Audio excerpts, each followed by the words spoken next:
talked about his family. Journalists and would-be biographers knew better than to probe into his past. He'd ruined 3 careers and brought down 1 publishing house with libel suits. The upside had been that he kept his past buried, yet the downside, as he'd recently discovered, was that people found it easy to loathe him because they knew next to nothing about him. They took the scrappy personal sketch he'd allowed into the public domain, that he was a Cambridge-educated former banker of early 1990s vintage who'd established a hugely successful hedge fund which had made him one of the richest people in the country, and filled in the blanks with their own skewed projections. An association game that saw him the centre of a montage of left-wing hate figures: Thatcher, Reagan, Murdoch, Bush II, Dick Cheney et al. He was a multi-millionaire banker, therefore conservative, therefore evil. He was going to try and prove them wrong. Showtime imminent. He checked himself in the bathroom mirror one last time. He spritzed his breath with freshener to kill the vodka fumes. He was okay. He'd only had a couple. He felt good, confident. There was a knock on the door. It was a maid, short and slim, Eurasian features. Not bad looking, but not his type. "Turn down service, sir?" What was that accent? American via somewhere Baltic? He couldn't tell. "No, thanks," he said. "Have a good evening, sir." He reached into his pocket and peeled a tenner off his clip and gave it to her. She beamed. She had done nothing to deserve it, but he was now officially in nice guy mode. The ceremony was being held in the main banqueting room of the Blenheim Strand, the hippest hotel in London, thanks to film star patronage and drooling write-ups.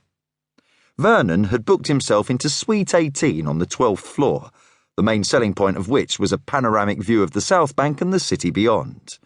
Not that he'd had the time or space to take it in, let alone appreciate it. He had been too busy staring defeat in the face and trying not to blink. He took to the stage to a meagre drizzle of applause, more desultory pats of the palms than fully formed claps. There were some 200 people in the room, but it sounded like no more than a dozen, with slightly under half bothering to acknowledge him. Vernon set the prize, a large capital E in solid blue-tinted glass with his name engraved on the brass plinth, to one side of the microphone lectern. He looked out over the space in front of him, the battlefield, already crackling with opening salvos in the form of inchoate grumbles. He could clearly make out the first couple of rows and the faces around the tables. Beyond that were shadows and silhouettes. A few camera flashes went off. He cleared his throat and started to speak. He wasn't using notes or an autocue. He had memorized the whole thing. "They say awards never go to the right people. And for once they have a point. I don't deserve this."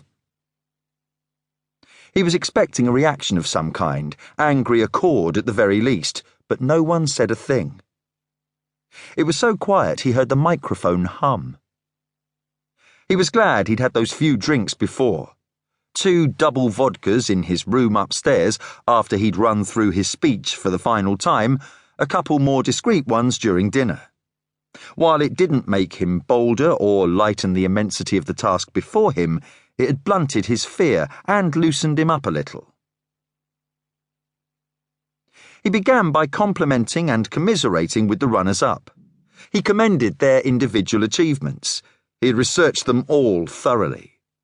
He told the audience things about his co-nominees only a genuine admirer could have known.